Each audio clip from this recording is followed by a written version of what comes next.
Guys, কেমন আছো? ভিডিওতে please subscribe, like and comment করো। তো আজকের ভিডিওতে গাইস আমরা নতুন ভয়ঙ্কর একটা ভিডিও দেখবো। তো চলো, লেটস গো। অনেক সময় হোস্টেলের মতো ব্যস্ত জায়গাতেও অঘটন ঘটে যেতে পারে। সময়টা ছিল 2018 সাল। কলেজে প্রথম বর্ষে পড়ছি। কলেজটি ছিল মহিলা কলেজ, সাথে ওই কলেজের বড় হোস্টেলের বিল্ডিং। আমিও হোস্টেলেই থাকতাম। এক একটা রুমে 6টা করে সিট। প্রতি বৃহস্পতিবারে ওই কলেজের মেয়েরা ক্লাস শেষ করে বাড়ি চলে যেত। শুক্রবারে কলেজ ছুটি, আবার শনিবারে সবাই ফিরে আসতো। আমার বাসা ছিল অনেক দূরে, তাই বিশেষ ছুটি ছাড়া বাসায় যাওয়া হতো না। সেদিনও বিকাল শেষ হতে না হতে 95% মেয়ে বাড়িতে চলে গেছে। ম্যানেজারও বাসায় গেছে, তাই সবাই মিলে ঠিক করা হলো এই দুদিন হোটেল থেকে খাবার এনে খাবে। আমার হাতে টাকা কম ছিল, তাই চাঁদার টাকাটা না দিয়ে বললাম আমি আমার মেজো খালার বাসায় গিয়ে খাবো। যদিও খালার বাসায় যাইনি। ডাল পুরি কিনেছিলাম 2টা, আর চিড়ামুড়ি ছিল আমার কাছে। ওই দিয়ে ডিনার শেষ করে কেমিস্ট্রি বইটা নিয়ে বসলাম। দরজায় কড়া নাড়ার আওয়াজে খুলে দেখি রিদি আপু দাঁড়িয়ে। উনি প্রস্তাব দিলেন আজ রাতটা তার রুমে যেন থাকি।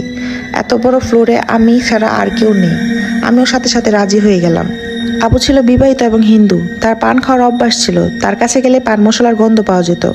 আমি রুমে গিয়ে আপুর পাশের বেডে বসলাম। আপু পান সাজানো শুরু করলো এবং গল্প জুড়ে দিলেন। তার গল্প বলতে শ্বশুরবাড়ির কাহিনী, স্বামী ও সংসার। খেয়াল করলাম কাঁসার ঘটিতে ঢাকনা দিয়ে টেবিলের নিচে রাখা আরেকটা ঘটির গায়ে লাল রঙের একটা চিহ্ন আঁকা, আর আপুর বিছানার কোণে কিছু পাতা দিয়ে বাঁধা, উপরে সিঁদুর রঙের ওই চিহ্নটা আঁকা। কৌতূহল দমাতে না পেরে আপুকে জিজ্ঞেস করলাম, আপু এগুলা কি? উনি বললেন, কোন এক পীরের মুরিতুনি, সংসারে শান্তি আনার তদবির। বললাম, পীর? আপনি পীর মুরিদে বিশ্বাস করেন? আপু বললেন, হ্যাঁ করেন। এর আগেও তার উপকার হয়েছে। তার নাকি বিয়েতে বাধা ছিল, সে বাঁধন কেটে দেওয়ার পরে আপুর বিয়ে হয়। এখন শাশুড়ি আর ননদ নাকি তাকে পছন্দ করে না, তাই আবার যাও পীর বাবার কাছে। একে তো গরমের দিন, তার উপরে আপুর উদ্ভূতের গল্প, বিরক্ত লাগছিল খুব। তাই রাতে একটু দ্রুতই ঘুমাতে গেছিলাম। কখন ঘুমিয়েছি খেয়াল নেই। কারেন্ট চলে যাওয়ায় ঘামে শরীর ভিজে উঠেছে। একরাশ বিরক্ত নিয়ে চোখ মেলে তাকালাম। বাইরের স্ট্রিট লাইট জ্বলছে, এর মানে কারেন্ট যায়নি। হোস্টেলের ফিউজ উড়ে গেছে আবারও। আপুর দিকে তাকালাম, দেখলাম আমার দিকে পিঠ ফিরে ঘুমাচ্ছে। উঠে গিয়ে জানালা খুলে দিলাম। হালকা হালকা বাতাস হচ্ছে বাহিরে। কিছুক্ষণ পর আমি আবার ঘুমিয়ে পড়লাম। রাতে ঘুমটা আবারও ভেঙে গেল। অনুভব করলাম ঘরের ভিতরটা অনেক ঠান্ডা হয়ে আছে। শরীরে কাঁপুনিয়ে ওঠার মতো ঠান্ডা। এই গরমে এই হাড় হিম করা ঠান্ডা কিভাবে পাচ্ছিলাম না। তারপর মনে হলো আমার পিছনে চৌকির উপর ভারী কিছু একটা নড়াচড়া করছে। জিনিসটা যে অনেক ভারী কিছু তা বুঝতে পারছিলাম। আমার পিঠে গরম একটা বাতাস অনুভব করলাম, কিন্তু কি কারণে যেন আমি নড়তে পারছিলাম না, কথাও বলতে পারছিলাম না। অথচ আমি সম্পূর্ণ সজাগ। এভাবে কতক্ষণ সময় পার হলো ঠিক জানা নেই। আমি সর্বশক্তি দিয়ে উঠে বসার চেষ্টা করলাম, পারছি না। দূরের মসজিদ থেকে আজানের শব্দ আসতে শুরু করলো। আমিও আপন মনে আয়াতুল কুরসি পাঠ করা শুরু করলাম। কিছুক্ষণ পর শরীরটা হালকা মনে হলে উঠে বসলাম। বালিশ আর ব্যাগটা নিয়ে দরজার কাছে গেলাম। আপুর দিকে ফিরে তাকাতে আমি স্থির হয়ে গেলাম।